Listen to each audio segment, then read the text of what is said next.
Aku hanya sekadar menyalakan sebatang dupa untuk diriku sendiri di dalam penjara saja. Sampai membuat para tokoh besar dunia ketakutan dan menggelar rapat darurat semalaman. Bahkan penguasa penjara, sampai ketakutan berlutut dan berdoa. Semua karena dupa yang kubakar. Sedikit berbeda dari orang normal. Minggu lalu aku masih hanyalah mahasiswa tingkat akhir biasa. Karena tak mau menjual Gunung Kunlun warisan leluhur. Aku justru dijatuhi hukuman mati. Dan langsung dipenjara. Setelah masuk penjara, aku mulai mendalami kitab kuno perunggu. Karena tahu jalan keselamatan, mungkin tersembunyi di dalamnya. Secara tak sengaja, aku menemukan setengah bungkus rokok di celah papan ranjang. Sebuah ide muncul, aku teringat ritual persembahan para pendeta Tao. Kupikir mengganti dupa panjang dengan rokok mungkin bisa. Saat itu aroma rokok menyebar. 7 narapidana serempak menoleh. Pria parubaya terdekat tersenyum dan mendekat. Anak baru malam ini abang belum ngantuk. Ayo kita ke toilet ngobrol soal hidup. Aku langsung mengabaikannya. Aku menancapkan 3 batang rokok ke abu. Menatap rokok yang terbakar cepat. Serta kitab perunggu yang samar bergetar di benakku. Aku tahu aku bertaruh dengan benar. Melihat aku mengabaikannya, amarah pria parubaya itu langsung meledak. Ia menamparkan sambil memaki. Tak tahu diri, aku melompat mundur. Lalu menendangnya hingga pria itu terhempas. Pria parubaya itu berjuang bangkit dari lantai. Membungkul melepas pagar ranjang sebagai tongkat. Namun justru bertemu tatapan dinginku. Sun Qiang, malam ini kau akan mati. Petugas jaga mendengar keributan itu. Dan mendekati pintu sel. Sun Qiang, kau tahu identitas pendatang baru itu. Kalau terulang lagi, semua akan dikurung sel isolasi. Sun Qiang menatapku dengan wajah penuh keterkejutan. Kau, bagaimana kau bisa tahu namaku? Aku tidak menjawab, dan kembali mengabaikannya. Terus merapikan tempat tidur. Sun Qiang yang diperingatkan sipir merasa tidak rela. Namun juga tak berani bertindak gegabah. Berpikir masih ada kesempatan di lain waktu. Aku berbaring di atas ranjang, memusatkan seluruh perhatian pada kitab kuno di benakku. Tindakan membakar dupa tadi benar-benar membangunkan kitab perunggu. Ia memancarkan aura kuno penuh jejak waktu. Bagian depannya selalu diselimuti kabut. Sementara pola kuno di belakang tertutup karat. Saat Sun Qiang terpental keluar, kabut yang menyelimuti kitab kuno pun menghilang. Di atasnya muncul namanya, seluruh perjalanan hidupnya sejak lahir hingga kini, serta semua peristiwa yang akan terjadi di masa depan. Terbentang jelas di hadapanku. Pada saat membangunkan kitab perunggu itu, aku pun mengetahui namanya adalah buku Sengga. Semua makhluk hidup di dunia tak bisa lolos dari catatan buku Sengga. Namun hanya satu yang tak bisa kulihat, yaitu jalanku sendiri. Masa lalu dan masa depanku tertutup kabut, kacau dan tak jelas. Aku juga menemukan bahwa buku Sengga adalah harta tak ternilai.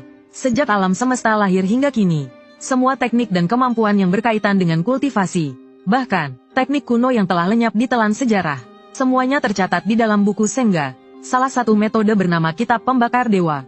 Seketika menarik seluruh perhatianku. Kitab Pembakar Dewa menekankan menelan segalanya.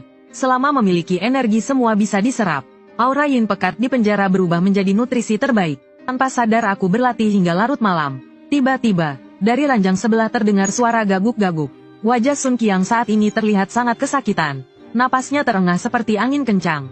Sakit-sakit aku sekarat. Aku tidak menghiraukan teriakannya. Saat cahaya fajar pertama menyinari tubuhku, aku tersadar meski semalaman tidak tidur. Namun sama sekali tidak merasa lelah. Justru terasa kuat seperti belum pernah sebelumnya. 6 orang mendengar bel bangun lalu satu persatu bangkit. Mekanis mengenakan pakaian dan bersih-bersih.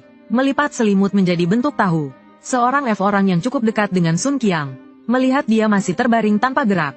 Dengan lembut menepuknya. Jangan tidur lagi, bangun cepat. Ia mengguncang tubuh Sun Qiang dengan kuat. Seketika sel nomor 56 dipenuhi jeritan mengerikan. Wang Junseng yang berjaga semalaman bergegas masuk. Menatap Sun Qiang yang sudah berhenti bernapas. Lalu berteriak. Sebelum hasil penyelidikan keluar, tak seorang pun boleh melangkah keluar sel. Tak lama, seorang dokter penjara berjas putih datang ke sel. Pemeriksaan awal menduga serangan jantung. Tercatat dalam berkas orang. Namun kemungkinan lain juga tidak dikesampingkan. Perlu dilakukan pemeriksaan pada orang di sel. 6 rekan sel menatap Sun Qiang yang dibawa pergi. Hati mereka berguncang hebat. Saat itu Wang Junseng memanggil rekan lain. Terhadap 7 orang termasuk aku.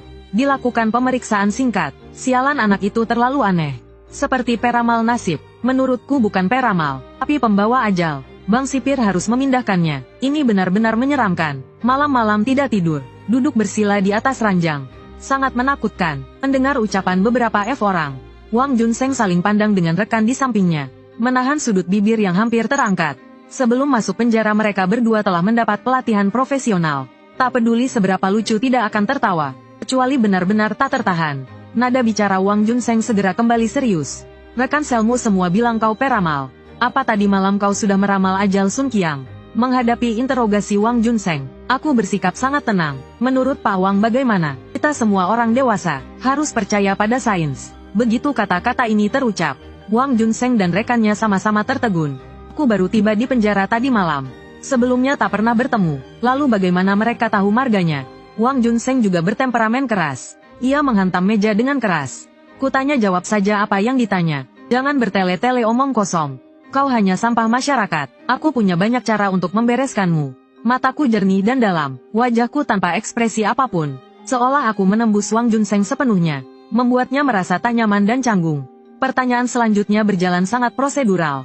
Aku menjawab dengan jujur. Saat itu aku sedang tidur. Aku sama sekali tidak tahu soal kematian Sun Qiang. Saat waktu makan malam, sipir jaga Wang Junseng datang lagi.